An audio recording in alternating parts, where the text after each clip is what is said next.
I couldn't agree more, man. Honestly, that's wild. These two are vegans in disguise. Okay, vegans in the closet vegans, right? I really hope they both see this. The podcast of the Lotus Eaters, they made a video called Islamic Privilege. There are exceptions for the humane treatment of animals. This is something that I care about. I mean, I'm not a vegetarian or anything, but if I buy meat, I make sure it's, organic, nice meat. Free range. Yes. You get good quality. You get what you pay better for. if it's been treated well in its life. Exactly. It tastes better if the animal had a good life. Are we defining care as I care because it tastes better, or do you actually care about animals? And you can eat it without any guilt because you're like, it had a reasonably good life. It wasn't in a factory farm. It's fine. I like that this guy says that there is some guilt there. I reckon he's heard some vegans or seen some vegan stuff and he's battling with his conscience. Let's say, for argument's sake, okay, yeah, maybe they did have a reasonably good life. Like they spent most of their life in a field and the only bad thing that happens to them was at the end of their life, right? When someone killed them. What do you think is the most terrifying thing that could happen to you? I think we all know the answer to it.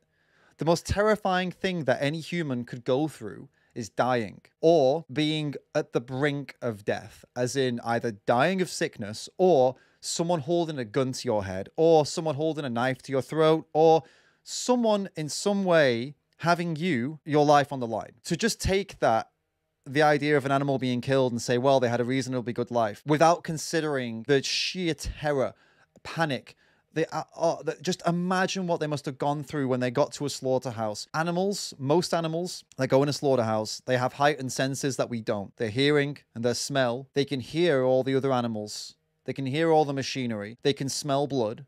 And they can smell the guts, by the way, because blood has a specific smell. If you've ever been in one of these places, you know what it smells like. You've got the smell of the other organs that you wouldn't get in a butcher's, and they smell potently as well.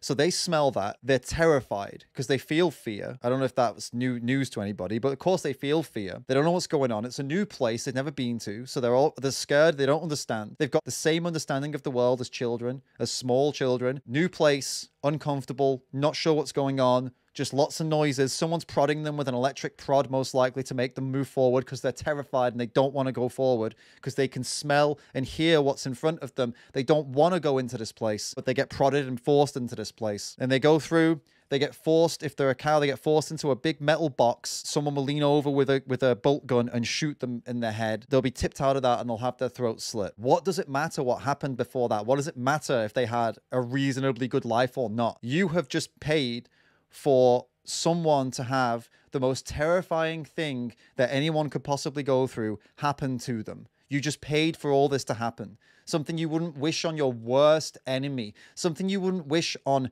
any animal on earth. But you pay for it and you're ignorant to it because you want meat. So, I'm not being some weirdo hypocrite here, but here we have the RSPCA talking about... Hold up. I'm not trying to be some weirdo hypocrite here. He's got a conscience, and his conscience is showing through. It's projection. I'm not trying to be a weird hypocrite here. It is hypocritical to say you care about welfare, and now you're about to criticize Islam when you pay for similar things to happen to animals with just one minor difference. The animals you pay to go through all of that horror, they get electrocuted or shot first.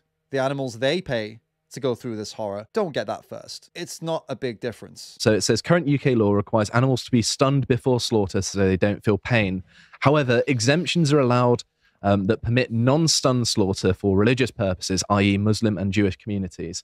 And yeah, I think that stunning an animal so it doesn't feel pain is a good idea. And I think that if you don't do that, you're a barbarous monster. Stunning an animal so they don't feel pain is a good idea. And if you don't do that, you're a barbarous monster. How about, mate, not stunning them and not killing them? I think that people who pay people to shoot animals in the head or electrocute them and then kill them by cutting their throat, I think they're barbarous monsters. Would you not agree? Is it not barbarous to do that for a burger when you could just literally eat, if you feel like it, some kind of fancy meat style vegan burger?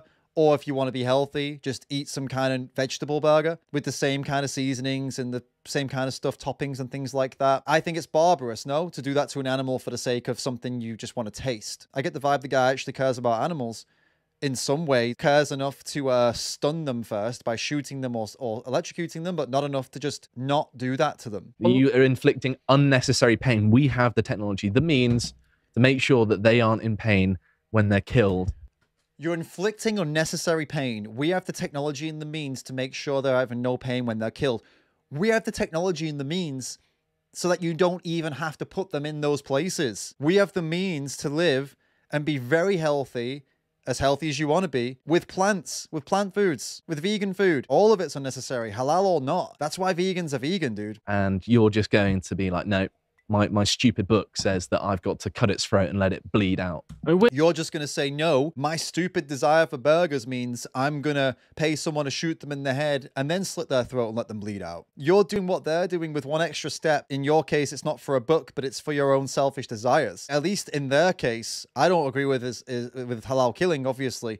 But at least in their case, they're doing it because they think God wants them to. In your case, you're just doing it because you like burgers. We're not just stewards of the landscape in England, we're stewards of these beautiful animals. And part of that responsibility means not causing unnecessary suffering to them. This guy's a vegan now. What is that? 5 minutes ago, not even 5 minutes ago, 3 minutes ago, you were saying they taste better if they had a good life. Now you're talking about how we should be stewards for these beautiful animals. Dude, you want them dead. You want them to have a good life, and then you want them to have the worst thing that could ever happen to anyone happen to them because you want to taste their bodies. You want to eat their muscles or whatever with some fat. And in that sentence, in that specific sentence, I want to listen to that back. And we're not just stewards of the landscape in England, we're stewards of these beautiful animals. And part of that responsibility means not causing unnecessary suffering to them.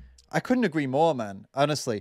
That's wild. These two are vegans in disguise. Okay, vegans in the closet. Closet vegans, right? I really hope they both see this. For everybody who watches this video, there's two ways it could go. They could watch and they could be like, makes sense. This guy speaks sense. This is some good stuff I didn't think about. Or they could go, oh, it's so extreme. Pick out some things that I said that and get offended and use that as an excuse not to listen and then go full anti-vegan. That's the only two roads to go down from here. Now, these guys seem pretty calm and reasonable. It seems to make sense to me that these two would be vegans in the closet. Yes. And I know it's a bit wishy-washy for Lotus eaters, but it's still important. And yes, I care about animals. I think everyone else should do. I mean, I might not be a Christian, but the biblical notion of stewardship over the land, I think, is a very powerful one and a very good, compelling case. And I think we should all embody that mindset.